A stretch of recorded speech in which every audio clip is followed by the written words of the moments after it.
She thought this would be the day she walked free. Her eyes were hopeful, like someone who had counted the hours, not just the days. Her fingers trembled slightly as she stood there, not chained, but not free either. The courtroom felt cold, even though the air was still. The judge looked over her glasses, speaking gently, but firmly. "All right, we can go off the record," the judge said. The woman gave a small nod. She wasn't used to being looked at like a person anymore, just a case number. "I know this probably feels like a lot," the judge continued. "And you thought you'd be getting out of jail today. But you're not. And I know that must feel like being hit with a ton of bricks." The woman blinked, her lips tightening. She didn't cry. "Not here. Not now." The judge called the case 2024 C-ROO9363W. State versus Tana Turner. Her name echoed across the courtroom, and for a second, she didn't recognize it as her own. The court went through the formal steps. The attorneys confirmed everything: documents, reviews, agreements. Tana was calm. Polite, she kept saying, "Yes, ma'am," after every question. Her voice was low but steady. She had signed everything, understood everything, waived the grand jury, accepted the terms, pleaded no contest. But then came the deeper questions. One's not written on any form. "When's the last time you were employed?" "June 11th, Tana replied quietly. "I was working at Church's Chicken on San Pedro and Base. I stopped because we got pulled over the next day on my daughter's graduation." There was a pause. The courtroom was quiet. The judge wrote something down. "Who's James to you?" "My son." "And Jocelyn?" "My daughter-in-law." "And James' age?" 31. The judge's eyes stayed on the paper. "It looks like everyone's using." "Is that true?" Tana hesitated. "Everyone but me." Silence again. It wasn't just what she said, it was how she said it. Like she was trying to believe it herself. "They say there was a smell of marijuana in the vehicle." She nodded. "And they found drugs in your bra?" "Yes." The judge didn't shout. She didn't glare, but her words were heavy. "That's an issue. That's a real problem." She asked if Tana's son was on probation. He wasn't. Then she asked about her children. Her grandchildren. Tana listed them one by one: 5 kids, 11 grandchildren. Her voice started to shake as she spoke, not from fear, but from something deeper: exhaustion, shame. "If you were released today," the judge asked, "where would you live?" "With my daughter," she answered. "She's here, in yellow." The daughter waved quietly from the gallery. "Last time you used drugs?" the judge asked. Tana shifted. "I haven't been using, ever. When did you start?" 18. "And what drugs?" She paused. "Marijuana, crack cocaine, heroin, and the meth in this case. I've never used meth. But you had it in your bra?" "Yes, it was quite again." The courtroom seemed to shrink around her. "Any mental health diagnosis?" Tana nodded. "ADHD, bipolar 1, PTSD. The judge asked if a relative could come up. The daughter stood. She raised her right hand, was sworn in. Her name was called. The judge asked if she was okay with her mother living with her. She said yes. Then came the question no one expected. "What does your mother need to be successful on probation?" The daughter looked confused. "I'm sorry? Not a trick question." "What does she need? Parenting classes? Anger management?" The daughter hesitated, looked at her mother, then down at her hands. "Drug court," she said softly. That one answer changed everything. Tana froze. Her eyes didn't blink. The judge leaned back slowly, like the truth had just walked into the room. She turned to Tana and said, "That's the kind of honesty I need." The courtroom wasn't angry, it was heavy, real. Everyone there could feel it. "She wants you to succeed," the judge said. "She doesn't want you gone for 2 years." Tana nodded, but her eyes were full now. She had held it all in for so long, but in that moment she realized her own words hadn't saved her. They had sealed her fate. But maybe, just maybe, that fate wasn't a closed door. Maybe it was the start of something else.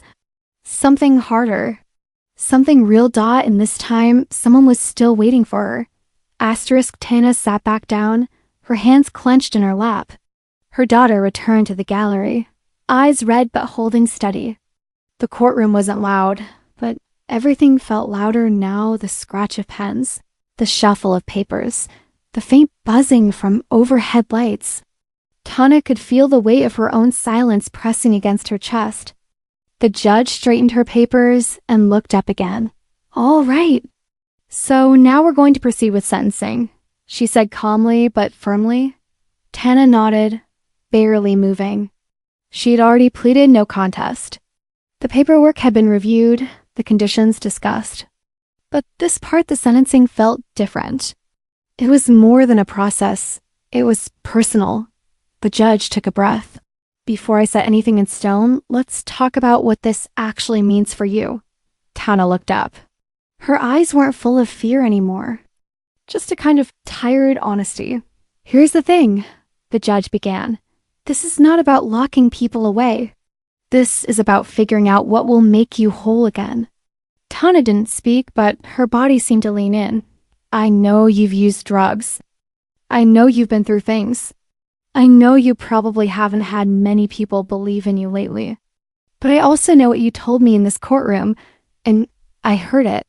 The judge flipped a page, then continued. You said you wanted to be a pediatric nurse. Tana blinked fast. You said you had dreams. You wanted more than this, and maybe you thought it was too late.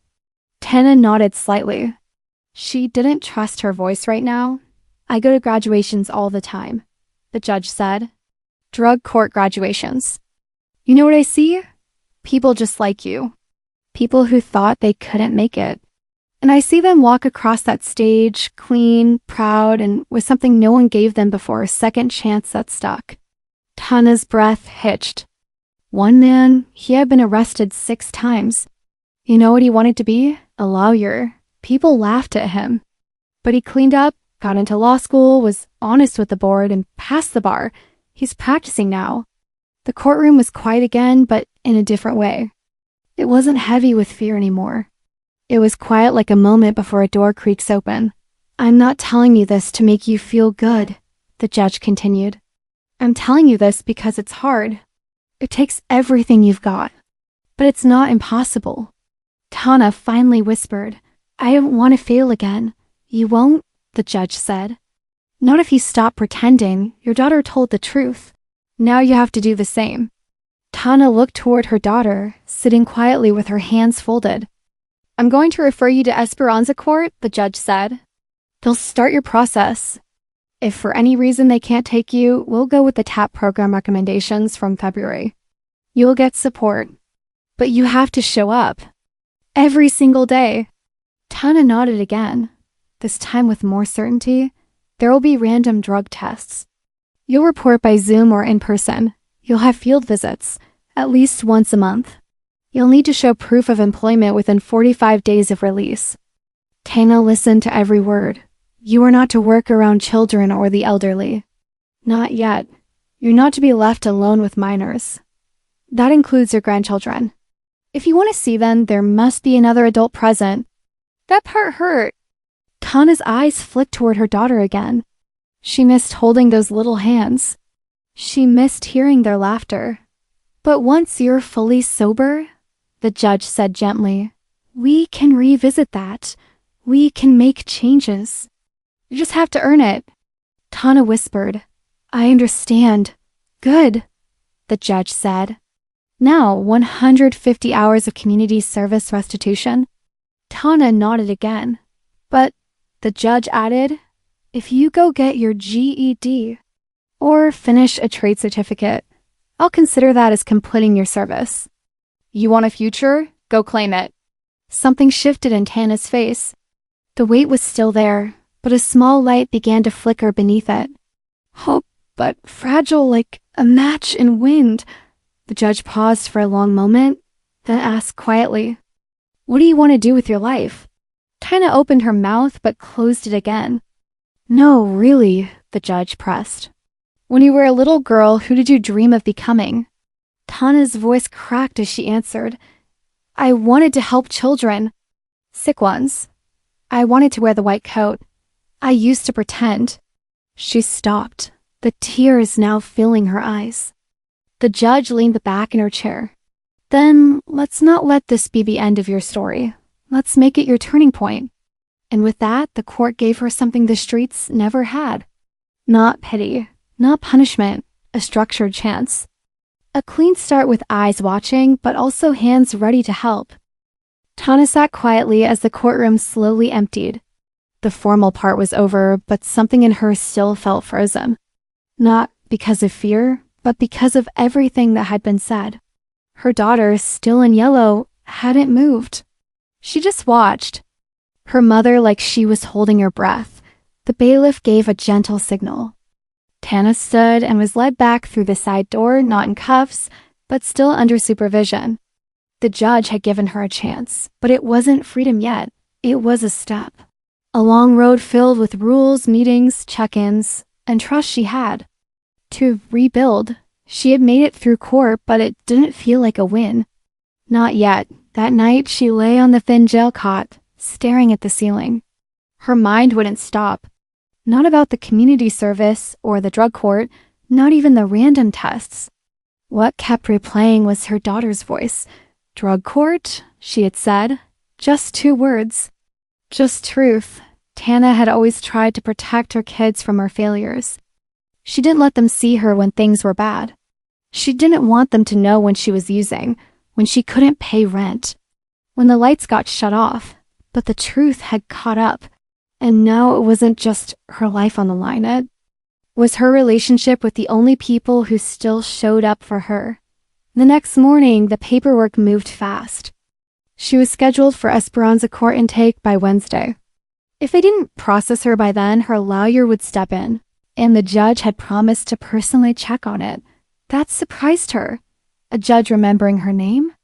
That wasn't normal. Most judges barely looked up, but this one had. Not just looked, but listened. Later that day, Tana met with the mental health evaluator. She wasn't sure what to say at first. She had been asked these kinds of questions before, but no one ever really heard her answers. Do you still use? The woman asked gently. No, Tana said, but I want to. Some days. There was no judgment in the woman's eyes. Just a pen and a clipboard. When did it start? Tana thought back. 18. First it was weed, then crack, then heroin. I didn't even like it, but it kept me from feeling empty. And the meth? I never used it, I swear. But it was there, it was mine, I can't lie. That small moment of honesty felt like a knife and a bandage all at once, hurting and healing at the same time. They talked more about the bipolar disorder, the PTSD, about the nights she heard voices in her own head, whispering lies, about the mornings she couldn't get out of bed, and the days she still tried to be a mother, even when she had nothing left. The evaluator wrote things down quietly. But before Tana left, she looked up. You have a long way to go. But I've seen women in worse places find peace. You just have to stop running from yourself. Tana nodded. She didn't have words anymore. 2 days later, she was transported for intake. Esperanza Court was located in a different building, less formal, less cold. The woman who greeted her wore a cardigan and had smile lines around her eyes. She spoke like someone who had seen pain but still believed in people. This isn't about punishment, she said. This is about healing. Tana had heard those words before, but now, maybe she was ready to listen. She was assigned a caseworker, scheduled for orientation, and given a printed list of conditions, some of which were already familiar. Random urine analysis, employment requirement, monthly field visits, group therapy, one-on-one counseling. And journaling. You want me to write? Tana asked. Every day, the woman said. Even if it's just one sentence, write what you feel, even if it's ugly. Especially if it's ugly. That night, back in holding, Tana took a dull pencil and a scrap of paper someone had left behind. She wrote, I don't know how to be clean, But I want to know, Dot, it wasn't much. But it was hers. Her daughter visited the next week. She was quieter than usual. Tana noticed her eyes darting toward the officers. She realized her child wasn't just here to check in. She was watching too. See if her mom was really trying. I'm gonna do it this time, Tana said softly. Her daughter didn't reply right away. She just looked at her and asked, You mean it? Tana nodded. Her voice cracked. I'm tired of losing. Her daughter stepped forward and did something she hadn't done in a long time. She hugged her. Not quick, not soft. A real hug, the kind of hug you give when maybe, just maybe, you believe again. Tana hadn't been hugged like that in years, not since things got really bad. Not since the day she missed her granddaughter's birthday because she was high and hiding in a motel room. She had forgotten what it felt like to be held without fear or shame. Her daughter's arms around her meant something she hadn't dared to hope for, forgiveness, or at least the beginning of it. After the visit, Tana sat on the small bunk in the holding unit. She touched her own arms, still feeling the warmth of that hug. It hadn't erased the pain, but it softened something. A part of her heart that had gone stiff with regret began to bend just a little. The next morning, she woke up before the guard called her name.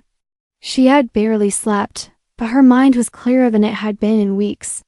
That day, she would meet with her assigned support worker from Esperanza Court for the first time. She was led to a small room, no windows, just white walls and a table bolted to the floor. The woman who entered wasn't what Tana expected. She wasn't cold or clinical. She looked like someone who'd spent years listening, and even longer waiting for people to tell the truth. Tana, she said warmly, I've read through your intake report. I'd like to get to know the person, not just the file. Tana sat still, unsure how to begin. The woman noticed. You're not here to impress me, she said. You're here to get your life back. So tell me what scares you most right now. Tana looked at her hands, failing again, starting and stopping, disappointing them all again. The woman nodded. That's honest. That's a good place to start. For the next hour, they talked, not just about probation or therapy. They talked about life. Tana admitted things she hadn't said in court, like how sometimes she still dreamt of using, how silence scared her more than shouting, how she used to sing her children to sleep, even when she couldn't afford food, how the nights felt longest when she was sober, because the guilt stayed awake longer than any high ever did. You've been surviving, not living, the counselor said softly, but survival can't be your goal forever. They created a plan. Tana would attend group sessions twice a week, individual therapy once a week, check-ins with her caseworker every Friday, and daily journaling. She would also begin GED classes online through a supervised access program. The court had arranged it so she could study while she was still under supervision. Before she left the room, the counselor handed her a small notebook. This is yours. Start today. Write anything. A sentence. A memory. Even just how your breakfast tasted. Writing helps you track your truth. Tana stared at the notebook. She hadn't held something like that in years. It felt fragile in her hands, but also full of possibility. That evening, she sat on the edge of her cot and wrote 5 words. I want to come home clean. The next few days weren't easy. The group therapy sessions were raw. People cried, people shouted. Some stormed out. Some came back. Tana sat near the back, listening more than talking. But she heard pieces of herself in their stories. A woman who lost custody. A man who had overdosed twice. A grandmother who hadn't seen her kids in 10 years. In one session, a man said, every lie I told made the next one easier. Until I forgot how to be honest with myself. That line stuck with Tana. She thought about all the lies she told to her family, her employers, even the mirror. So the next day, when it was her turn to speak, she said, I used to lie about being clean even when I was high. But the worst part was I believed me. The room was silent but not cold. One woman nodded. Another reached out and gently touched Tana's hand. After group, she received a call from her daughter. It was short, just checking in, but it meant the world. She didn't say much, just that the kids were fine, school was starting, and they were waiting for her to get better. "I'm trying," Tana said. "Really? I know," her daughter replied. "I can hear it in your voice this time." Later that night, Tana stared at the notebook again. She added another line. "Maybe I can still be someone they're proud of." She didn't know how long the road would be. She didn't know if every day would be a good one. But for the first time in a long time, she wasn't walking in circles. She was walking forward. Tana started waking up before the lights flicked on. Not because she had to, but because she wanted to. That was new. For years, mornings had felt like punishment. Each sunrise meant facing the same broken routines, the same regrets. But now, each morning carried a small challenge. Could she make it one more day without falling back? She wasn't counting time the same way anymore. Not in jail days or missed birthdays. She counted in pages. Each entry in the little notebook felt like a step forward. Some days she only managed one sentence. Other days she wrote full pages. It didn't matter what she wrote, what mattered was that it was real. That Monday, she sat in a folding chair at the community service orientation. The room smelled like bleach and old coffee. Other people shuffled in, some silent, some joking around like it didn't matter. Tana stayed quiet, holding her paper in her lap like it might float away. The coordinator walked in, no smile. Just instructions. There were rules, mandatory hours, assigned shifts, sign-in sheets, no excuses. Tana nodded through it all. This wasn't punishment. This was part of the promise she made to herself. She was assigned to a cleanup crew that started at 7 a.m. at a local park. Gloves, trash bags, orange vest. No one spoke much. Everyone had their own story, their own reason for being there. Tana kept her head down and worked. Her hands were blistered by noon. Her back ached. But when she looked at the pile of garbage bags, something small inside her said, "You did that. You showed up." That night, she wrote, "Today I picked up trash. But I left some shame behind." At therapy, things got harder before they got better. In one session, the counselor asked them to talk about the moment they first felt broken. Most people passed. Tana didn't. She said, "It was the day my son found my pipe. He was 11. He didn't say anything. He just cleaned it up like it was normal. I never cried so hard in my life. No one judged her. No one walked out. They just listened." And when she finished, one man, someone who hadn't spoken in 3 sessions, said, "That took guts. I've never told anyone about my moment. Maybe I will next week." That was the thing about these rooms. You showed your worst parts and somehow people leaned closer. One afternoon during the GED prep class, Tana struggled with a math worksheet. Fractions made her feel like she was drowning. She wanted to give up, but the volunteer tutor knelt beside her. "You're not stupid," he said. "You just haven't been taught in a long time. We can fix that." It wasn't much, but it was enough to keep her going. Later, when she finished her first quiz and passed, she held it like it was gold. She called her daughter that night, told her she'd passed. Her daughter laughed, a real laugh. "Mom, you never even helped me with homework." "I know," Tana said, smiling into the phone. "But maybe I can help the grandkids someday." The call was short, just a few minutes, but it stayed with her. She carried that voice back into her cell like it was a photograph. The following week, Esperanza Court checked in.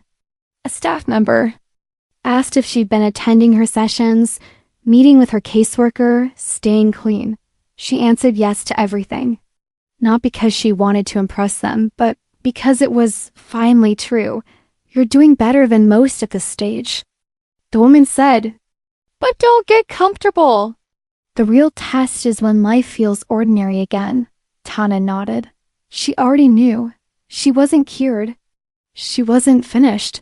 The cravings didn't disappear. But they weren't louder than her reasons anymore. She began writing longer entries. One night, she wrote a letter she never sent. It was to the judge. You didn't know me. But you saw something left in me. You could have locked me up. But instead, you made me face myself. You asked hard questions and didn't blink. I hated you for it that day. But now I think you saved me, Dot. She tucked the letter between the notebook pages. Maybe someday she'd hand it in. Or maybe it would just be her reminder. One more week passed. Tana had completed 40 hours of her service, attended every meeting, stayed clean, passed her second quiz. No missed appointments. No excuses. She was starting to trust her own pattern. That Friday, she sat on her bunk and stared at the ceiling. Not because she was anxious, but because she was dot still. Something she hadn't felt in years. Peace, even if just for a moment. She opened her notebook and wrote, "Not every day is good, but I'm still here." And that means something, and it did. Tana had made it through another week. And this time, something felt different. It wasn't just about doing what she was told anymore. She was starting to want the change, not just survive it. Her mornings started with purpose, not panic. She looked forward to her group sessions, even the hard ones. There were fewer moments of dread, fewer thoughts of escape. The ache in her chest that used to follow her everywhere had dulled to something manageable. But change was never smooth. And life, as it always did, was waiting to test her. One rainy afternoon, she was cleaning benches in a park for community service. Her gloves were wet, and the wind kept tugging at her hair. She was tired, hungry, and annoyed. Her partner that day was a woman she hadn't worked with before, older, sharp-tongued, and clearly not interested in conversation. "Been here 3 times, the woman muttered. "Ain't no changing, you'll be back too." Tana didn't answer. She just kept scrubbing. The woman kept going. "You think you're different? They all think that." Then you get out, see the same people, same streets, same feelings. Boom. Back inside. Tana stood up slowly and looked at her. "Maybe, but I'm not there yet. So let me try." It surprised the woman. She went quiet. And for the rest of the shift, they worked in silence. That night, Tana wrote in her notebook, "Not everyone will believe in me. That's okay. I still have to believe in myself," but it wasn't just strangers testing her strength. Sometimes the hardest test came from the people she loved. A few days later, her son James showed up during visiting hours. She hadn't seen him in months. He was always distant, always half trusting, half angry. Their relationship had been strained for years, ever since he watched her spiral during his teenage years. He sat across from her with a look she couldn't read. "You look better," he said. "Healthier." Tana smiled faintly. "I'm trying." James tapped his fingers on the table. "You really clean this time?" "I am." "You seeing anyone in there about your head?" "Yeah, I got counseling. Medication. They're helping." He nodded, then leaned in. "So listen, I got a friend. He's got work. Under the table, cash, no questions. Anything." "Crazy, just moving things?" Tana's stomach dropped. That old feeling of panic clawed at her. "James," she said slowly. "I can't. It's not drugs, it's just boxes." "I can't take that risk," she said again, firmer. "If I mess up now, I lose everything." James leaned back, disappointed. "I thought you said you were doing better." "I am," she whispered. "That's why I'm saying no." He didn't say goodbye. He just left. Tana sat there after he was gone, shaking. Not from anger, but from the fight inside her. A few months ago, she might have said yes, might have convinced herself it was harmless, might have justified it because she needed the money, but not this time. That night, she cried for an hour, not just because her son tried to pull her back, but because she had finally pushed back Dot in group therapy. She told them what happened. The counselor nodded, and others chimed in with similar stories. Friends offering quick money. Relatives dragging them back into old habits. Temptations disguised as loyalty. "It's okay to feel pain from saying no," the counselor said. "That just means you still care, that you're still human." Tana didn't write in her notebook that night. Instead, she reread the last 2 weeks of entries. They weren't just scribbles anymore. They were proof. She was building something. Next day, she received news from her caseworker. Your 60-day review is coming up, they said. The judge wants to see your progress. Tana felt her chest tighten.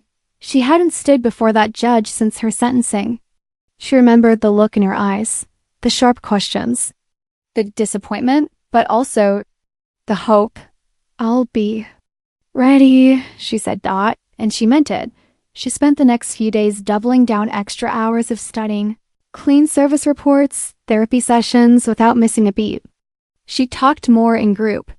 She helped a new woman understand the paperwork during orientation. She even shared her notebook once, letting someone read the entry about the day she said no to her son. You serious about this? The woman said. Softly, Tana nodded. I don't want to live the same life. Not ever again. The night before her review, Tana couldn't sleep. She sat under the small light, holding her court papers. They weren't just legal documents anymore. They were a map. A record of where she had fallen and where she was trying to climb from. She opened her notebook and wrote, if I can face her again and stand tall, then maybe I'm not just surviving. Maybe I'm really living. She closed the book and laid her head down. In the quiet, she smiled, because tomorrow, she would not walk into that courtroom as the same woman who once stood with trembling hands and a cracked voice. This time, she would walk in with her story, her scars, and her strength.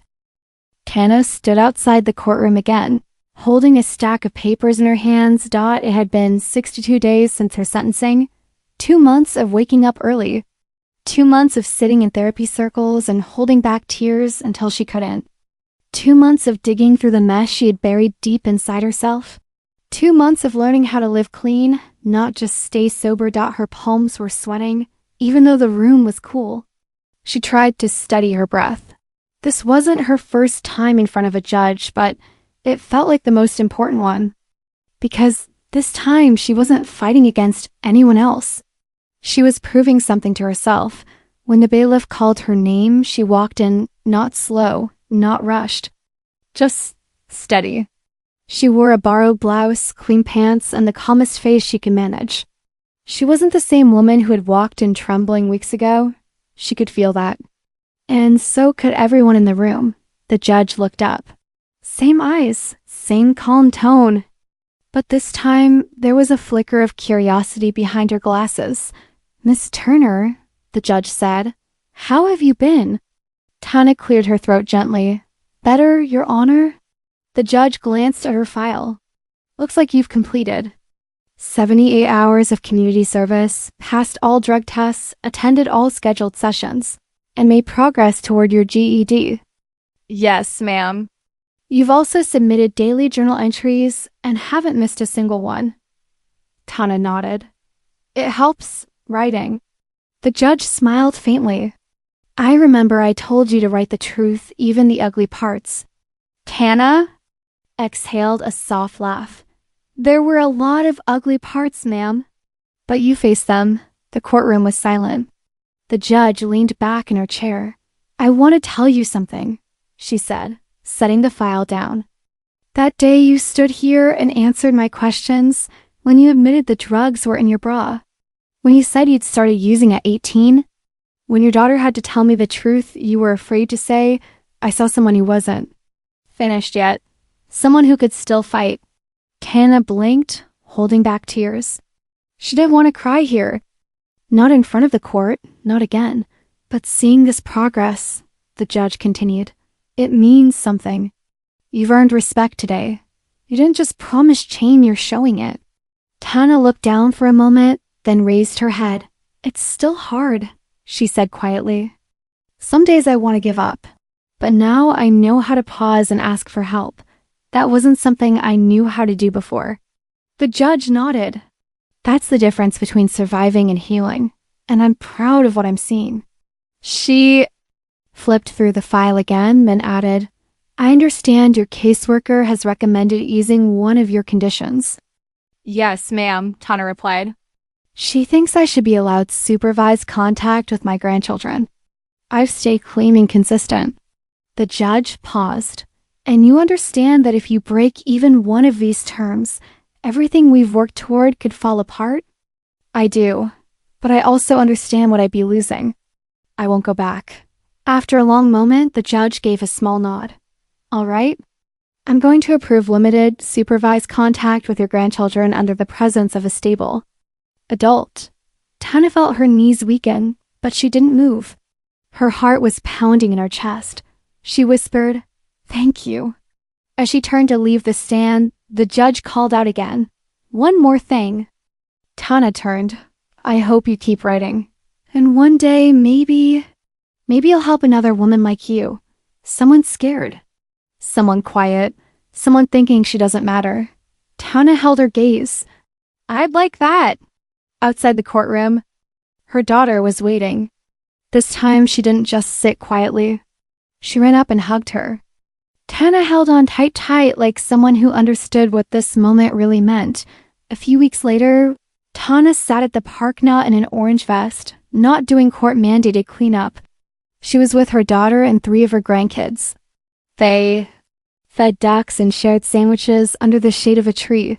Her oldest grandson leaned against her shoulder and asked, "Grandma, are you staying this time?" She smiled, blinking back tears. "Yeah, baby. I'm not going anywhere." That night, Tana opened a fresh notebook. She wrote, "This time, I didn't fall apart. I found the pieces and started building something new. I'm not perfect, but I'm still here and I'm still trying. And for now, that's enough." She closed the notebook gently and placed it on the knit stand. For the first time in a long time, she didn't feel like she was running out of time. She felt like she was finally living it.